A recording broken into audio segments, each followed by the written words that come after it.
L'Union cycliste internationale, en abrégé UCI, retire le Tour de Faso de son calendrier 2025.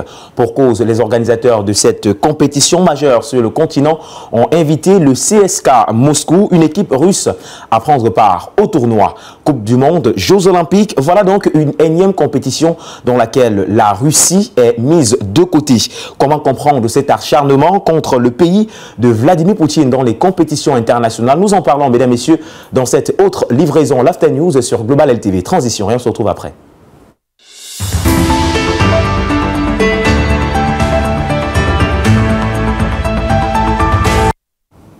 Une fois encore, mesdames et messieurs, bienvenue dans cette édition l'After News sur Global LTV. Comme annoncé tout à l'heure, nous essaierons de comprendre la question, de savoir comment est-ce que, justement, on va comprendre cet acharnement des pays occidentaux contre la Russie dans les compétitions internationales. Bien sûr, c'est avec le concours de notre consultant permanent déjà bien installé sur ce plateau. Il s'agit de Dr Cole François. Docteur, bonsoir. Bonsoir Pythagore, bonsoir à nos millions de téléspectateurs et des fans. Merci une fois de plus pour cette invitation à moi offerte pour cette édition de l'After News ce vendredi. Dans le cadre de cette émission, justement, alors que la thématique a déjà été affichée au bas de l'écran, comment comprendre l'acharnement des puissances occidentales contre la Russie dans les compétitions internationales? Avant d'entrer dans le décryptage et l'analyse de cette thématique, je vous invite à prendre ce reportage que nous propose la réalisation, un reportage signé Colin Bécatal. Le conflit russo-ukrainien déclenché en 2022 s'est étendu au-delà de bien d'autres frontières jusqu'à ce que soudain le sport soit atteint. Sur la sellette, notamment la Russie, exclue du monde du sport. Les instances faîtières internationales que sont la FIFA, le CIO et l'UEFA ont été soumises à procéder à la radiation pas seulement de l'État russe, d'organisation de quelques compétitions que ce soit, mais aussi de la participation de ces athlètes sans le moindre souci de leur carrière. Les signataires de cette déclaration sont notamment la France, l'Allemagne, l'Australie, les États-Unis et le Canada. C'est une agression dont on reproche au pays de Vladimir Poutine. Une agression, si tant cela est fondé, qui ne serait pas la première dans l'histoire contemporaine. L'Irak et la Libye se relèvent à peine des ruines de frappes perpétrées par des forces bien connues, dont certaines comptent parmi les pays signataires de la déclaration qui exclut la Russie. Le sort des milliers d'enfants qui ont laissé des vies et bien d'autres qui traînent des séquelles n'était vraisemblablement pas assez choquant pour exclure au nom de l'humanité ces bourreaux des compétitions, en souci pour cette humanité qui se mesure sur 2 poids et 2 mesures finalement. Mais gare à ceux qui ne voient aucunement géopolitique dans le sport. Ce dernier, où l'on prône des valeurs de neutralité, est finalement dénué de cet idéal. La dernière victime, c'est le Burkina Faso et son tour cycliste, effacé du calendrier de l'UCI pour avoir accordé une place à une équipe russe sur le point de départ. Mais d'où vient-il qu'une course au Burkina Faso soit régentée par ceux qui y vivent en dehors? Ceux qui dorment toujours à se réveiller. Il n'appartient pas à un pays de nous indiquer qui on doit inviter, qui on ne doit pas inviter, qui doit prendre part, qui ne doit pas prendre part. Le terme, c'est Tour du Faso. Ce n'est pas Tour de l'Europe, ce n'est pas Tour des États-Unis, c'est Tour du Faso. Donc, c'est d'abord le Burkina Faso avec l'ensemble de ses amis. Celui qui veut venir, il respecte nos règles. Celui qui veut venir pour qu'on magnifie l'humanisme, la solidarité et la cohésion ensemble, nous tenons sincèrement à inviter l'ensemble des Burkinabés à les accueillir de plein droit. C'est facile à comprendre si tant il est vrai que l'UCI, tout comme la FIFA, le CIO et l'UEFA, sont sous la houlette des dirigeants qui ne sont pas en odeur de sainteté avec la Russie, elle, amie du Burkina. La sanction de cette compétition n'aurait-elle donc pas des relents de représailles pour la position nouvelle du pays des hommes intègres vis-à-vis de l'Occident? Les autres pays de l'AES sont avertis de ce que l'ami de ton ennemi est ton ennemi. L'initiative bien calculée ne sera pas sans conséquence, tant sur le plan économique que sportif pour le Burkina, qui défend à ce prix sa souveraineté. Merci à cet élément de Colin Bécatal, un élément qui plante le décor dans notre thématique. Comment comprendre l'acharnement des puissances occidentales contre la Russie dans les compétitions internationales? Docteur Cole François, on va entrer directement dans notre sujet. Avec vous, on a parlé plusieurs fois justement de la guerre en Ukraine. Et aujourd'hui, cette guerre en Ukraine a été brandie par les puissances occidentales comme étant la raison pour laquelle la Russie doit être écartée des compétitions internationales. Et justement, le retrait du Tour du Faso de cette compétition confirme une fois encore cette décision prise par ces puissances occidentales-là qui sont justement les instances ou alors les pays qui décident au sein des grandes organisations sportives dans le monde. Est-ce que vous êtes déjà surpris par ce retrait du Tour de Faso dans le calendrier 2025 de l'UCI? Je ne pense pas que pour nous qui suivons au quotidien les événements à l'AES et les événements en Russie, et notamment dans le conflit russo-ukrainien, on ne peut pas dire que la réaction des Occidentaux à l'étape actuelle de la situation serait pour nous une surprise. Tant il est vrai que nous avons fait une émission aussi où on se demandait si la confédération de l'AES aura assez de capacité pour résister aux assauts permanents et répétés, n'est-ce pas, des personnes en face, notamment de l'Occident. Et nous avons été tous unanimes à dire que la lutte acharnée sera forte. Les pesanteurs viendront de l'intérieur et de l'extérieur. Le prétexte qu'on prend aujourd'hui pour exclure, n'est-ce pas, du calendrier de l'UCI, l'Union cycliste internationale, peut-être pour juste un petit rappel, hein, je sais que nos auditeurs, nos téléspectateurs sont bien informés, mais l'UCI est pour le cyclisme ce que la FIFA oui. est pour le football. Pour dire que l'instance fêtière du cyclisme international, oui. c'est l'UCI. Donc, lorsqu'un État désire participer aux compétitions du cyclisme international, oui. cet État donne un agrément à une association sportive, notamment pour le cas du Cameroun, par exemple, c'est la FECA Cyclisme, oui. qui va donc aller s'inscrire par son adhésion auprès de l'organisme sous-régional, régional et international, dont notamment pour le cas d'espèce, c'est l'UCI, à laquelle, n'est-ce pas, la Fédération burkinabé du cyclisme a donc dû souscrire. Donc l'adhésion, elle est libre. Alors, nous disons donc que nous ne sommes pas du tout surpris parce que, eu égard de l'armement communicationnel, stratégique, économique et même social qui a été mis en branle au travers des voisins, de l'organisation sous-régionale, la CEDEAO et bien d'autres, afin de fragiliser cette force, cette émancipation, cette nouvelle énergie naissante au sein de l'AES, on comprend très bien que les Occidentaux aujourd'hui ne savent plus quoi faire. Ils pensaient qu'en mettant la Russie hors de la Coupe du Monde de Qatar 2022, oui. puisque la fédération de Russie était déjà qualifiée, que la Russie peut-être mourrait, cela n'est pas arrivé. Les derniers Jeux Olympiques de Paris, la fédération de Russie qui a soit les meilleurs athlètes, il faut le dire, que soit sur les courses, dans les compétitions individuelles ou collectives, notamment celles qui se pratiquent sur la glace et autres, les nageurs et autres. La Russie n'a pas pris part, mais la Russie est restée debout. La Russie n'a pas été fragilisée. Et on pensait que l'AES, qui a pour ami la Russie, ne devait pas inviter son ami à une compétition que l'un des pays de la Confédération aurait organisée. C'est même absurde. Je voudrais que nous nous rappelions quand même de quelque chose. Pendant près de 60 ans, le Burkina Faso et les autres pays de l'AES sont restés amis de la France. Pendant ce temps, on a vu la guerre, pour être plus récent, on a vu la guerre déclenchée en Libye. Oui. On a vu, par la France et ses amis, on a vu la guerre déclenchée au Burkina, je veux dire quoi, en Côte d'Ivoire par la France et ses amis.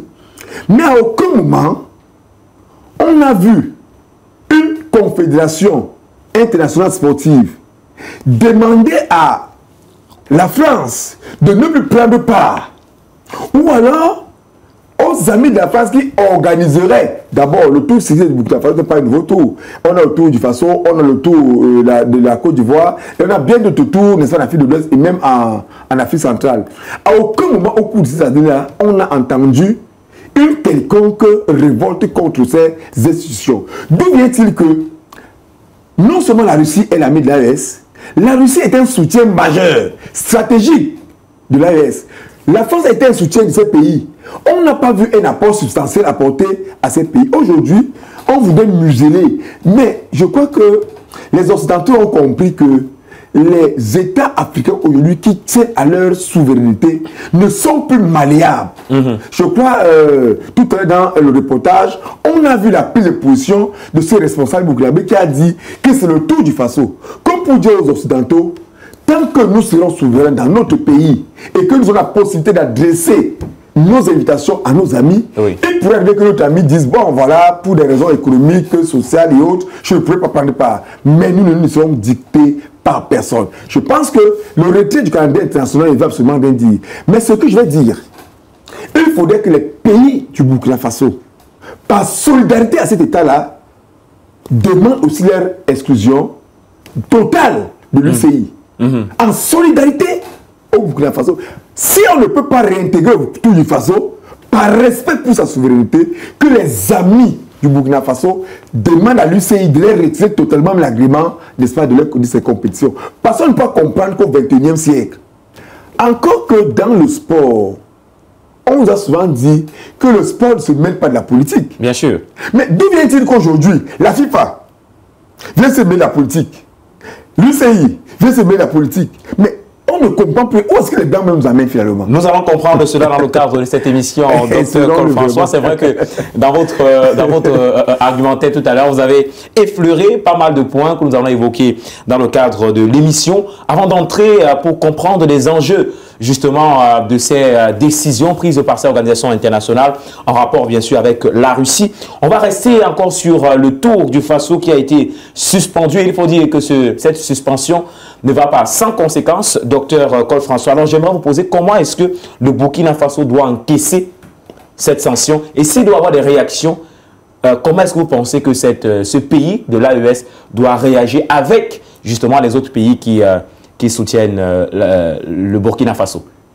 La première réaction est d'abord celle du responsable. Je n'ai pas vu sur le CNT, c'est le président de la Fédération, mais c'est le ministre des Sports, mais ce responsable, c'est la première réaction que nous attendons. Oui. Nous sommes fatigués des Africains pleurnichards qui passent le temps à faire des jérémiades et des concessions, même là on ne devrait pas en faire.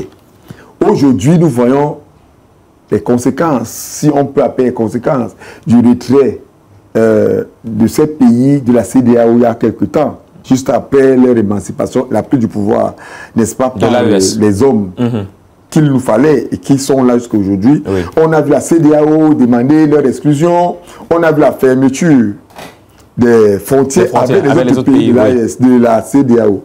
Sauf que quelques temps plus tard, on a vu le Bénin venir pleurnicher la réouverture des frontières parce que il s'est rendu compte que même le pétrole qui transite par son pays pour aller au niveau du port, ça n'allait plus. Et c'est des rentes qui étaient supprimées. Donc moi, ce que je pense en termes de conséquences, c'est vrai. Peut-être que certains pays qui sont encore assujettis à l'UCI vont dire, ok, prochainement, nous pourrons, même si vous nous invitez à titre privé, nous pourrons venir parce que nous sommes soumis, n'est-ce pas, à la Confédération, à l'UCI.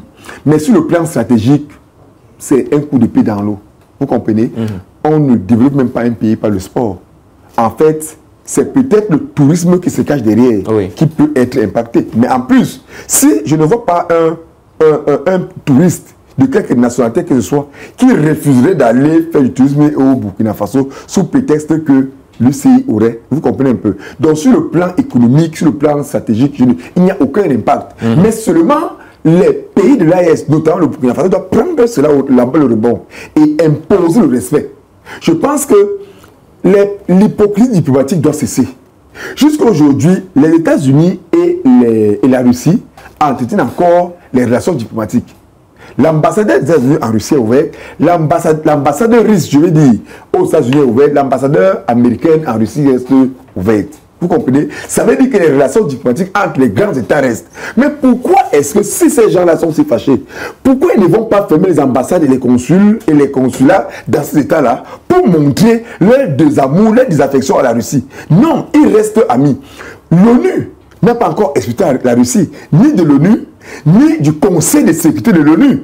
Vous comprenez un peu? Pourquoi c'est les petits, entre guillemets, ce qu'ils considèrent comme petits États, qu'ils voudraient venir fragiliser? Non, je crois qu'il est temps que les pays africains, notamment le Burkina Faso, prennent la balle au rebond et imposent le respect en retirant même toutes ces affiliations à ces organisations internationales. Et vous verrez que bientôt, c'est les mêmes UC qui viendront négocier pour le retour. Parce que si, tout le temps, je l'ai dit, si le Burkina Faso se retire et que les amis africains du Burkina Faso et les amis internationaux du Burkina Faso s'allient dans le Burkina Faso pour dire, si vous retirez la course du Faso de l'UCI, nous nous retirons aussi des autres courses, oui. L'UCI va vivre de quoi?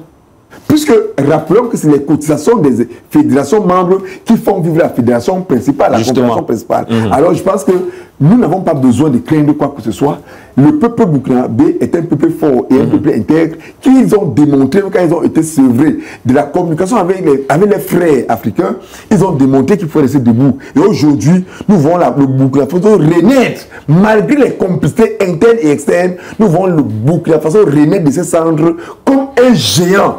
Qu'il sera dans quelques années en Afrique de l'Ouest. Je vous ai souvent dit que vous verrez les Camerounais, des pays, des Africains, des pays d'Afrique centrale partir vers l'Afrique de l'Ouest, chercher le travail au Burkina Faso, au Mali et au Niger. Voilà, Dr Cole François, le temps nous est imparti. On va aller rapidement maintenant alors que on va comprendre à présent les enjeux, justement. Vous avez évoqué tout à l'heure la guerre en Ukraine comme étant l'alibi que ces organisations internationales utilisent justement pour frapper ces pays-là. Mais nous ne nous limitons pas à cette guerre uniquement. J'aimerais vous poser la question de savoir, est-ce qu'en dehors de la guerre en Ukraine qui est présentée comme alibi, il y a d'autres guerres également qui sont... il y a d'autres enjeux qui sont, Dr Cole François, mis ou alors cachés en deçà, ou alors en dessous des prises de décision de ces organisations internationales sportives? Non, le principal enjeu, c'est le rapprochement, la bonne collaboration et le presque parfait partenariat que nous observons aujourd'hui entre la Russie et les États de la Confédération de l'AES. Vous comprenez? Et on voudrait montrer, c'est le petit Sissia, comme on dit chez nous, ça c'est de façon triviale pour ceux qui ne sont pas camerounais. Ça dit que quelqu'un va vous montrer que sans moi tu n'es rien. Sans moi tu ne peux rien et tu ne peux rien faire sans moi. Par conséquent, si tu dis que voilà ton nouvel ami et que tu voudrais forcer avec lui, sache que moi je vais te couper les vivres. Sauf que le principal enjeu étant dans cette collaboration, il s'est fait même tard. Ça dit qu'il est trop tard pour décourager. Je me rappelle encore de la prise de parole du président burkinabé, le président Ibrahim Traoré, oui, qui disait que le chemin que la Confédération a pris est un chemin de non-retour. Ça veut dire que tous ces petits micmacs que les Européens veulent créer aujourd'hui pour fragiliser. D'ailleurs, j'espère que vous n'avez pas échappé qu'il y a une semaine environ que le sommet du BRICS s'est tenu. Bien sûr. Vous voyez que beaucoup de pays africains, notamment l'Algérie, demandent d'entrer dans les BRICS. Et l'entrée n'est pas facile. Mais pourquoi aujourd'hui il y a cette ruée vers les BRICS? Parce qu'on a compris qu'avec la mise en place de la banque des BRICS, il n'y aura plus ces contraintes outrageantes, humiliantes, auxquelles les pays africains ont soit été soumis afin d'obtenir des prêts rudimentaires dans lesquels on vous contraint encore d'utiliser la main d'œuvre européenne. C'est-à-dire que nous vous prêtons de l'argent, mais nous venons encore reprendre cet argent au travers de notre main d'œuvre. Aujourd'hui, l'amour et je vais dire le lien séculier qui se sont noués entre l'AES et la Fédération de Russie, c'est des liens de non-retour. Et je crois que cet enjeu ne peut plus être démonté parce que ils sont allés très loin. Ni la Russie, ni l'AES, personne ne peut plus faire marche arrière. Ce qu'il vous fait actuellement, c'est de s'asseoir et de peaufiner davantage cette relation afin de ressortir de là la meilleure collaboration, le meilleur partenariat qui permettra tant aux pays africains qu'à la Russie d'en ressortir gagnant. Voilà, Dr Cole François, et cet acharnement contre la Russie, est-ce que vous ne pensez pas que c'est un aveu d'impuissance de la part de ces pays occidentaux qui ne savent que faire, hein? Peut-être ils cherchent par tous les voies et par tous les moyens à mettre des bâtons dans les roues à la Russie. Et les compétitions internationales, justement, ils peuvent se dire que c'est le moyen idéal ou par excellence de fragiliser la montée de la Russie. Vous savez, pour ceux qui ont fait foi aux Occidentaux, je crois qu'ils sont en train de déchanter parce que 2 ans plus tard, on s'est rendu compte que les Occidentaux qui s'étaient présentés comme les plus forts, ayant l'armement le plus sophistiqué, ayant des hommes les mieux préparés, les plus aguerris pour des combats de ce genre. Ils ont même infiltré l'armée ukrainienne. Vous savez, on l'avait dit ici, la plupart des soldats ukrainiens ont été décimés. Ceux qu'on va aujourd'hui combattre au nom de l'Ukraine, c'est on appelle les mercenaires occidentaux qu'on ramasse par-ci, par-là. On était venu chercher en Afrique. Les Africains ont dit qu'ils ne partaient pas. On allait ramasser un peu partout là, parmi les réfugiés et autres pour aller combattre au nom de l'Ukraine. Mais en réalité, cet acharnement démontre justement un aveu d'impuissance, un aveu de faiblesse, un aveu d'incompétence. Et aujourd'hui, tout ce qui reste à faire aux Occidentaux, c'est de prier que Donald Trump prenne la tête des États-Unis et qu'ils aillent lui dire, s'il te plaît, dis aux gars là qu'on a compris que la guerre là s'arrête là. Parce qu'aujourd'hui, on voit très bien avec la configuration actuelle que la Russie est devenue plus forte qu'avant la guerre. Aujourd'hui, l'économie russe s'est remise en selle au point où on se demandait même si ce n'est pas ce qu'il fallait faire depuis longtemps. Aujourd'hui, le monde est bipolaire. D'un côté, on a la Russie et de l'autre côté, on a les Occidentaux. Et aujourd'hui, on se rend compte que les pays africains, au travers de leur collaboration avec la Russie, ont compris qu'il était temps pour eux de s'émanciper et de rechercher de nouveaux partenaires, que ce soit sur le plan économique, social ou politique, parce que leur collaboration avec eux, leur collaboration enfantine et infantilisante que l'Europe l'avait imposé n'a mené l'Afrique que vers la ruine, vers le déshonneur, vers les humiliations et vers la pitié. Par contre, aujourd'hui, nous voyons les Africains prendre la parole, répondre aux Français, répondre aux Américains. Qui aurait cru que le Niger demanderait un jour à la France de libérer et que la France libérerait? Je pense que il y a des situations qui arrivent une fois dans un siècle. C'est arrivé aujourd'hui. C'est le siècle de l'Afrique qui est né. Le 21e siècle sont des siècles africains. Et le monde ne pourra plus jamais être le même. La Russie a démontré par ses relations et par son armement, par sa stratégie de guerre, qu'elle est prête à combattre le monde entier. Et la Russie a démontré aussi qu'elle a des amis avec lesquels elle est capable de collaborer et d'avancer. Directement, on comprend qu'il n'y a plus moyen de faire marche arrière. Je crois que quand cette guerre sera terminée, les gens vont s'asseoir et les cartes vont être redistribuées. Et dans cette redistribution des cartes, il sera impossible que les pays africains en sortent lésés. Ils n'en sortiront jamais lésés. Et il sera donc temps pour ces pays africains, que ce soit les pays lusophones, anglophones, francophones, de redéfinir les relations avec l'Occident. Voilà, merci Dr Cole-François. Nous sommes toujours dans les temps, il faut le dire, et nous sommes bien sûr en train d'argumenter sur une thématique assez importante, assez capitale, parlant du réveil de l'Afrique, parlant justement de cette dynamique qui a été enclenchée par les pays de l'AES et qui se poursuit justement jusqu'à aujourd'hui. Un sujet comme celui-ci nécessite bien entendu des interventions d'experts. Voilà pourquoi, dans le cadre de cette émission, on va marquer une petite pause. Le deuxième expert est avec nous dans les locaux de Global LTV et il sera avec nous sur le plateau dans quelques instants. On se retrouve après la transition. De retour sur le plateau de l'After News. Mesdames, Messieurs, c'est la deuxième édition, c'est la deuxième partie de cette émission. Et avec nous, un autre expert justement pour décrypter, analyser cette thématique assez importante, je le disais tout à l'heure, pour l'évolution du continent africain. Il s'agit du docteur Joseph Bamok, un visage très connu dans cette émission, l'After News. Docteur, bonsoir, bienvenue. Bonsoir Pythagore. Voilà, merci de nous retrouver ou de nous rejoindre à présent pour poursuivre cette émission avec nous. Nous allons nous intéresser avec vous justement sur la question ou alors sur l'aspect géopolitique de cette actualité et nous parlons de l'UCI qui a justement retiré le Tour du Faso dans son calendrier 2025 et il est question de comprendre l'acharnement des puissances occidentales contre la Russie dans les compétitions internationale. Justement, je vous pose cette question, docteur Joseph Bamok, la question que j'ai posée au docteur Cole tout à l'heure. Est-ce que toutes ces difficultés, j'appelle ça difficulté, auxquelles la Russie fait face, notamment dans les compétitions internationales, ce n'est pas peut-être un aveu d'impuissance de la part des puissances occidentales qui ne savent pas ce qu'elles vont faire pour freiner justement la dynamique russe? Et ils trouvent justement qu'au travers des compétitions internationales, ils vont mettre des bâtons dans les roues au pays de Vladimir Poutine. Bon, il faut se dire une chose, Pythagore. Dans les relations, n'est-ce pas, qui engagent les États, les relations sont généralement faites sur 3 axes fondamentaux. Oui. Nous avons des relations sur le plan politique, sur le plan économique, sur le plan social et culturel. Donc, généralement, on se rend compte que depuis un certain moment, le sport est devenu un très grand enjeu.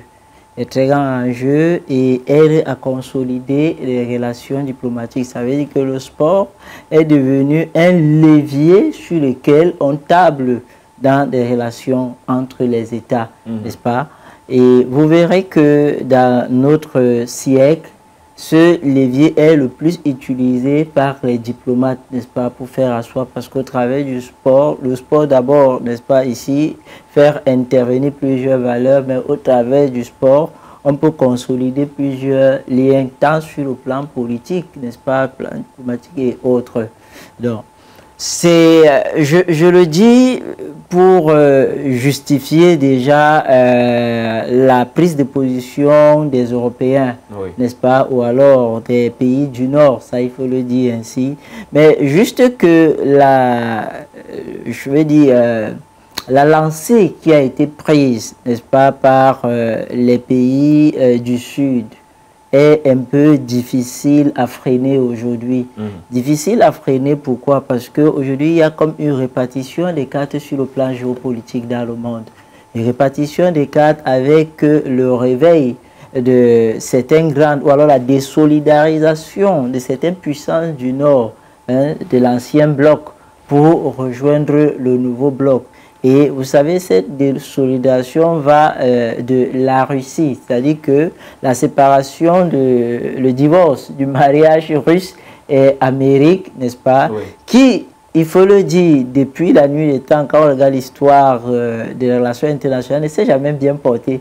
Mais il faisait quand même, on disait, chacun supportait les caprices de la femme et du mari. Mais vous avez vu la montée de la Chine à favoriser, n'est-ce pas, ce divorce-là. Et automatiquement, au niveau de l'ancien système, il y a 2 blocs qui se sont formés. C'est-à-dire que vous avez le bloc des États-Unis et ses alliés, la Grande-Bretagne et la France, et de ce côté, ça c'est pour parler du Conseil de sécurité des Nations Unies, vous avez la Russie et la Chine.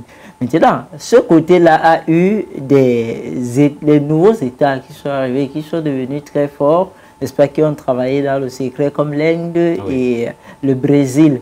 Et vous voyez un peu le poids que cela représente aujourd'hui sur le plan économique. Quand vous voyez les statistiques, c'est des économies qui sont en montante et qui sont en parfaite santé.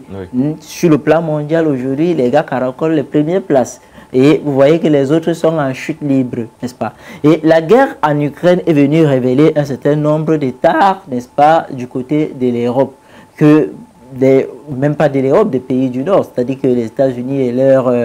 comme c'est eux qui sont toujours devant en Afrique, n'est-ce pas, la France et l'Angleterre, la guerre est venue nous révéler un certain nombre de choses et directement ça a réveillé les Africains. La montée donc des BRICS aujourd'hui pose problème dans le fonctionnement de la géopolitique mondiale. Et il y a comme des repositionnements de certains États. Et vous savez que dans des relations aujourd'hui, les États ne veulent que des relations saines et des relations entre guillemets équitables.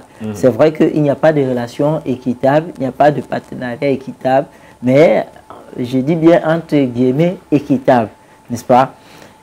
Alors, vous verrez, tout à l'heure, on parlait de l'entrée de la Génose. C'est 13 pays. Vous avez 13 pays qui demandent de rejoindre les BRICS aujourd'hui. Et vous savez, l'actualité dans les BRICS aujourd'hui, c'est mettre sur pied la banque, une structure financière. Et vous savez qu'aujourd'hui, on nous a assujettis, je veux dire l'Afrique beaucoup plus, a été assujettie par les institutions. Et vous savez, les institutions de Bretton Woods, c'est elle-même le véritable problème de l'Afrique. Alors, notre endettement, notre retardement provient de ces institutions. Bon, notre mission n'est certainement pas pour parler du jeu de ces institutions. Mais aujourd'hui, vous avez donc une institution qui s'élève et vous révèle un peu les faiblesses de l'autre et vous donne 10 fois, peut-être encore mieux, soit 10 fois mieux que ce que les autres ne vous donnaient pas. Et quand cela signe des accords avec vous aujourd'hui, vous avez des États en Afrique qui se lèvent et décident de divorcer entièrement avec l'ancien mari, n'est-ce pas, qu'est la France, et leur dit ouvertement, nous ne voulons plus de vous. Parce que vous savez, pour vous lever et dire à un ancien mari, je ne veux plus de toi, il faut savoir sur quoi on compte. Et sur le plan diplomatique, il y a 3 leviers. Nous les avons cités tout à l'heure. Maintenant, sur le plan institutionnel, vous avez l'armée. Quand vous avez déjà, n'est-ce pas, sur le plan militaire, une armée qui est formée, une armée qui repose sur un bon renseignement, n'est-ce pas, que ce soit le renseignement prévisionnel ou opérationnel, alors vous avez un phénomène, le phénomène du terrorisme qui nous a été imposé, n'est-ce pas, par ces États-là, parce que vous savez que c'est eux qui ont armé les terroristes, qui semblent être maîtrisés aujourd'hui et pratiquement impuissants. Sur le plan économique, vous avez des économies qui sont bien portantes, c'est-à-dire que en quelques temps de partenariat, vous réalisez ce que vous n'avez pas pu réaliser en 30 ans, 50, 60 ans avec les autres. Alors, ça pose problème. Alors, comme on n'a pas pu activer, n'est-ce pas, tous les leviers de destruction, qu'est-ce qu'on fait? On attaque donc le levier qui est fédérateur aujourd'hui, le sport. Et on s'est dit qu'en attaquant ces leviers-là, on va affaiblir, puisqu'il faut dire, pour rendre le schéma très simple, aujourd'hui, lorsque quelqu'un sait que j'ai un fort avec moi, il cherche des problèmes, forcément. Donc, et pour affaiblir ce fort-là, on attaque, parce qu'on ne peut pas attaquer ce fort-là ouvertement. Alors, il faut attaquer disons ça comme ça, son poussin. Alors, les décisions que prennent l'UCI aujourd'hui, alors les pays du Nord ou l'Union ou les Européens, parce qu'il faut dire que c'est eux qui sont derrière toute cette mascarade-là, pensent affaiblir la Russie. Mais moi, je dis juste que c'est un aveu d'échec. En réalité, on ne sait plus sur quoi danser et on ne peut pas faire peur aux Africains, parce que sur plusieurs autres choses, ce pays, on a vu ces pays rappeler leurs ambassadeurs, on a vu ces pays déguerpir ces puissances et consorts. Donc ce n'est pas les histoires de vous retirer du calendrier international. Ils n'ont pas annulé le tour. Le tour s'est effectué, ou alors s'effectue normalement. Ils doivent juste retirer. Alors, si vous retirez aujourd'hui de votre organisation, ce n'est que le tour cycliste pour la présence d'une équipe russe. Aujourd'hui, nous savons que les BRICS sont en train de mettre sur pied les mêmes institutions à caractère international, même sur le plan sportif, qui pourra rassembler.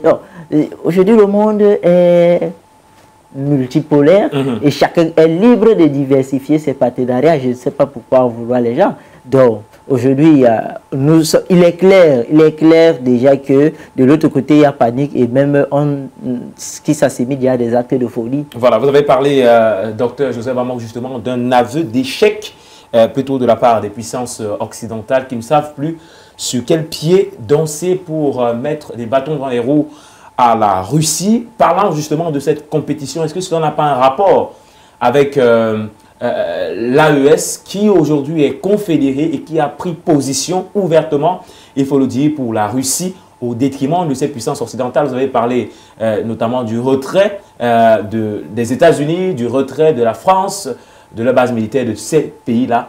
Est-ce qu'aujourd'hui, ce n'est pas une manière aussi de combattre ces pays de l'AES-là pour les freiner, justement, eux aussi dans leur élan? Non, ils ne peuvent pas. Sur le plan stratégique, vous ne pouvez plus. Parce que quand j'ai parlé des 3 leviers, le levier politico-diplomatique, n'est-ce pas, le levier économique et le levier social, n'est-ce pas, si déjà sur le plan politique, on a divorcé avec vous, sur le plan économique, on divorce avec vous, et vous le dites bien, ceux-là ne se sont pas cachés, ils ont présenté ouvertement et à Mondiovision les positions. Oui. Ils assistent à tous les sommets organisés par les BRICS ils ont des accords de partenariat ouverts aujourd'hui. Oui. L'accord militaire est ouvert. On est sur le plan de la formation, sur le plan de l'entraînement et même sur le plan de la dotation, n'est-ce pas? Et même sécuritaire. Au niveau des renseignements aujourd'hui, ces pays de l'AES sont bourrés carrément, n'est-ce pas, des mercenaires ou alors des soldats russes. Oui. Mais on sait comment ça fonctionne en Russie. Et vous souvenez de ce que la France même s'était plaint.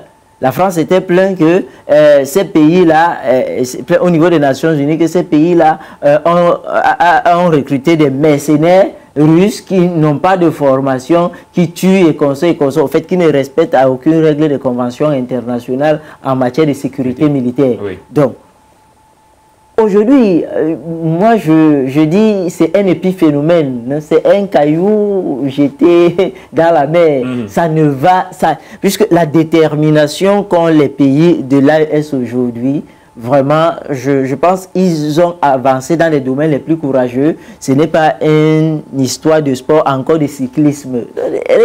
C'est une histoire de sport, encore de cyclisme qui les freinera aujourd'hui. Non, on ne peut pas les faire peur. On ne peut pas les faire peur. Pourquoi? Parce que ces pays sont déjà très bien avancés, n'est-ce pas? Et la Russie, ou alors la politique des BRICS, y est déjà très installée. Et j'ai dit... ça peut déranger, mais je pense que les populations ont repris confiance. Les populations ont adoubé, n'est-ce pas, les choix de leurs dirigeants. Et les populations, parce que c'est ça le véritable problème, la finalité de tout ça, c'est le terrain. Les populations sur le terrain, aujourd'hui, bénéficient de ces choix, n'est-ce pas? Un jour ne passe pas sans que cette armée fasse des proies, n'est-ce pas, au niveau des frontières, au niveau de la zone sahélienne et consorts. Un jour ne passe pas tant qu'on ne voit des investissements. Si vous parlez du Burkina, vous savez qu'il y a 2 mois par là, déjà on ne parle plus des problèmes d'électricité au Burkina. Donc, moi je vois mal ce chantage. Je vois mal. Et ça peut être, docteur Joseph, je vous relance rapidement, ça peut être aujourd'hui peut-être le cyclisme, demain une autre chose, après-demain une autre chose. Vous avez fait bien de relever que ce sont ces puissances occidentales-là qui sont derrière toutes ces organisations internationales sportives. Oui, mais je veux vous poser la question concrètement comme un citoyen lambda. Vous pensez même que quand on organise un tour cycliste, n'est-ce pas? Oui. Ou bien un match de football, même ici au Cameroun, ça porte qu'aux citoyens lambda. Voilà comment ces chefs d'État des BRICS réfléchissent. Si quelque chose ne peut pas avoir une incidence positive directement au niveau de la masse, nous on se sépare de cela. On se sépare de cela. Donc, aujourd'hui, moi je dis, ce qui est sûr, c'est parti de la Fédération internationale de cyclisme, ça, certainement, ça aboutira, comme vous avez dit, dans d'autres domaines du sport. Ça, on le sait. C'est un agenda. C'est pour ça qu'il a dit que c'est le dernier, le dernier levier qu'ils avaient pour faire le chantage. Mais ils se rendent compte que où c'est parti, c'est un chemin de non-retour. Voilà. Merci à Dr Joseph Bamor pour sortir de cette émission avec vous. Justement, alors que l'UCI a sanctionné le Burkina Faso, le Tour du Faso a été retiré du calendrier 2025 de cette organisation garante du cyclisme international. Comment est-ce que les Burkinabés, l'ensemble du peuple burkinabé et même l'ensemble des pays africains qui ont pris position pour la Russie devrait se comporter dorénavant et comment aussi la Russie elle-même devrait se comporter face à toute cette mafia, face à toute cette mascarade orchestrée par les puissances occidentales pour nuire à ces États-là. Déjà, pour la Russie, il faut dire une chose, le président Poutine a été clair, c'est les non-événements. C'est un non-événement, on continue. Mais moi, ici, je suis un peu surpris parce que après cela, nous attendions des réactions des pays africains. Nous attendions des réactions de l'Union africaine. Vous voyez que même leur l'ancienne organisation où ces pays de l'AES étaient, l'organisation sous-régionale, la CEDEAO. La CEDEAO, oui. Vous voyez que c'est un mutisme absolu. Moi, je dis, on a des conventions qui ont une emprise internationale et nous avons la Charte universelle des droits de l'homme. C'est bafouer la charte complètement. Tous les États sont libres en matière de partenariat de coopérer avec qui ils veulent. Quelle est cette histoire où, parce que j'ai des problèmes avec elle, je dois m'inviter sur la table et forcément, je dois inviter tous ceux-là qui sont mes amis. Non, les adultes ne réfléchissent plus comme ça. C'est un principe fondamental, n'est-ce pas, des droits de l'homme. Je suis libre de circuler, de coopérer, de choix de mes amis et consorts de mes partenaires. Pourquoi la Russie n'a pas réagi autant hier quand ces États faisaient route avec les anciens bailleurs? Pourquoi ça n'a pas posé de problème à la Russie? La Russie aussi se positionne comme une grande puissance dans le monde et veut faire entendre sa voix. L'a même déjà fait entendre sa voix. Mais jusqu'elle est venue avec beaucoup plus de projets sincères que les autres n'ont pas pu donner. Alors si pendant 60 ans vous avez dupé des gens et qu'aujourd'hui ces gens se sont réveillés, vous les avez dupés sur tous les plans et qu'ils ont aujourd'hui des offres meilleures qui peuvent avoir un impact direct sur la population et positif, si vraiment ces gens avec des bonnes intentions avaient l'Afrique, en l'occurrence ces États de l'AES, est-ce que ça devait les poser problème aujourd'hui? Du tout. Ils devaient plutôt revoir le calendrier de leur partenariat, n'est-ce pas, et voir comment ils pouvaient renégocier certains. Mais les gars sont restés accoboutés dans leur position, dans les relations de maître à sujet. Non, ça ne peut plus marcher aujourd'hui. Quant à la Russie, je vous ai dit, Poutine l'avait dit, le président Poutine l'a dit depuis, il ne s'attarde pas sur des épiphénomènes, sur des histoires du quartier, comme on dit chez nous. Et on a l'impression, docteur Joseph, que la Russie a déjà des plans B par rapport à tout la ce qui Russie n'a pas les plans B. La Russie, parce que c'est comme s'il y a un événement et puis on adopte. Ce qu'il faut vous dire, et ça le président Poutine l'avait dit depuis quand la guerre en Ukraine venait de commencer, que tout ce qui est en train d'arriver et ce qui va arriver, il avait déjà prévu ça. Ça veut donc dire que pendant que les autres dormaient, la Russie a préparé pendant des années cette guerre. La Russie a préparé toutes les sanctions et avait déjà trouvé les issues. C'est pour cela que dès que vous actionnez ces leviers, lui il a cette issue. Vous avez vu les premiers leviers, on l'avait retiré des institutions financières, lui il a créé ceci, on a fermé ceci, il a nationalisé les entreprises et consorts, on a retiré le gars des les réseaux sociaux, le gars lui il a créé. Vous voyez, il a tout prévu et c'est ça qui est le plus embêtant chez nos frères de l'Europe aujourd'hui.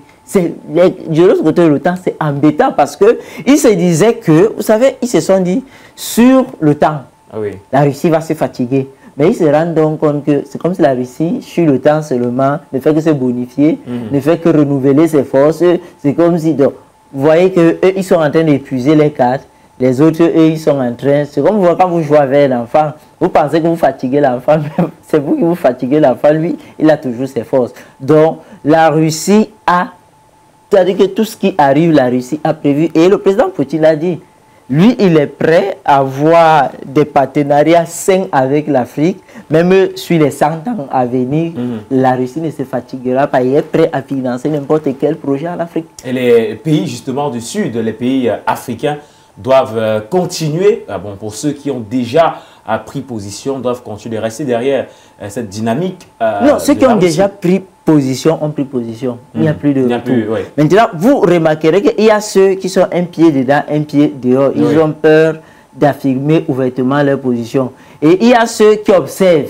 Mais regardez, je dis, d'un coup, vous avez 13 pays qui demandent être membres seulement. C'est-à-dire qu'ils ne veulent même pas être, c'est-à-dire qu'ils veulent être observateurs des BRICS. Ça dit déjà assez. C'est-à-dire, si vous prenez ici en Afrique centrale, vous avez vu le retournement de la République centrafricaine. Vous avez vu le Tchad. Vous prenez seulement et regardez un peu les années que cela commence déjà à avoir. Bon, le Cameroun, lui, il a adopté une posture où on ne connaît vraiment pas ses positions. Mais lui, le président vous parle toujours notre président nous parle toujours de la diversification des partenariats. Oui. Bon, moi, je pense que... Voilà, docteur Joseph, on va sortir rapidement de cette émission. Je le dis, le débat est tellement intéressant, mais on va sortir cette fois-ci avec cette autre question. On sait justement que la dynamique qui a été enclenchée par les pays de l'AES, notamment le Mali, le Burkina Faso et le Niger, c'est un chemin de non-retour, vous l'avez relevé d'ailleurs tout à l'heure. Mais qu'en est-il des autres pays africains? Pourquoi est-ce qu'ils traînent le pas? Vous avez parlé de ceux qui ont un pied dedans, un pied dehors, comme on dit au Cameroun. Vous avez parlé de ceux qui veulent adhérer, mais ont encore peur, sont réticents par rapport à un certain nombre de choses. Qu'est-ce qu'on peut garantir à ces pays-là, justement, pour entamer, eux aussi, la dynamique qui a été enclenchée par les pays de l'AES? Donc, vous savez, il faut faire très attention sur le plan stratégique. Ça aussi, il faut le dire. Vous savez qu'au niveau de l'AES, cela a été motivé par une prise de pouvoir militaire. Oui. Donc, c'est les coups d'État qui ont précédé ces séparations. Donc, le contexte, comment j'allais dire, était déjà assez favorable. Oui. Bon, maintenant, pour un pays où il n'y a pas ce type de mécanisme, je dis souvent, nous sommes en relation internationale et ça glisse beaucoup. Ça glisse assez parce que les autres sont implantés. En réalité, nos États ne sont que les chambres de nos maîtres. Oui. Ça, il faut déjà le reconnaître. C'est-à-dire qu'on a l'impression qu'ils connaissent mieux nos États que nous et ceux qui sont parfois au pouvoir sont les pions qu'ils ont placés au pouvoir. Parce que quand vous regardez aujourd'hui, ce qui a favorisé, comme je l'ai dit, c'est les gars qui sont les non-nés qui sont venus, c'est-à-dire ils n'ont pas fait vos écoles, donc ils sont sortis comme ça là, et il y a un peu vu, ils ont adopté, donc, ils sont passés militairement, je veux le dire. Oui. Mais il est difficile pour un État qui est contrôlé jusqu'à la chambre, les chambres les plus secrètes de nos résidences, affirmer ses positions ouvertement. Il faut aller avec... Maintenant, ce qu'il faut généralement assurer, parce que dans ce type de choses, il faut d'abord assurer une forte diplomatie, n'est-ce pas? Et assurer aussi une bonne souveraineté militaire. Ça, il faut le dire, parce que l'arme, aujourd'hui, est la chose qui fait la plus peur. Donc, il y a déjà ces mécanismes-là. Donc, il faut qu'on ait un très bon entourage et vous allez souvent voir que parfois, nos chefs veulent prendre de bonnes positions, mais l'entourage est pourri. Il y a des traites autour de l'entourage et nous savons cet entourage-là, n'est-ce pas, les ramifications qu'ils ont souvent. Et c'est pour ça que vous voyez souvent, c'est parfois même cet entourage qui vous détruit. Donc, moi, je dis, les choses ont commencé à aller, il faut toujours un, pour qu'on en arrive à 10, n'est-ce pas? Il y a un qui a déjà présenté la voie et doucement, doucement, la voie est en train de se déblayer. Si vous prenez le cas chez nous, c'est un cas école, c'est-à-dire que les choses se déblayent, mais doucement, doucement, sur le plan diplomatique et politique, ces choses se passent. Donc, faisons très attention. Les autres États vont suivre parce que personne ne peut voir, n'est-ce pas, le bonheur et refuser d'y aller. Voilà, merci, docteur Joseph Bamor. Vivement que les autres États africains puissent également suivre ce mouvement lancé par les pays de l'AES pour une Afrique libre et décolonisée. Merci d'avoir suivi cette autre livraison l'After News sur Global LTV. Docteur Joseph Bamor, merci d'être passé par ici. Merci. Voilà, merci également au docteur Cole François qui était avec nous en première partie de cette émission, notre consultant permanent avec qui on va se retrouver très certainement à la prochaine édition, la semaine prochaine. Toujours sur la meilleure chaîne africaine, ici est le pouvoir de l'information. Bonsoir.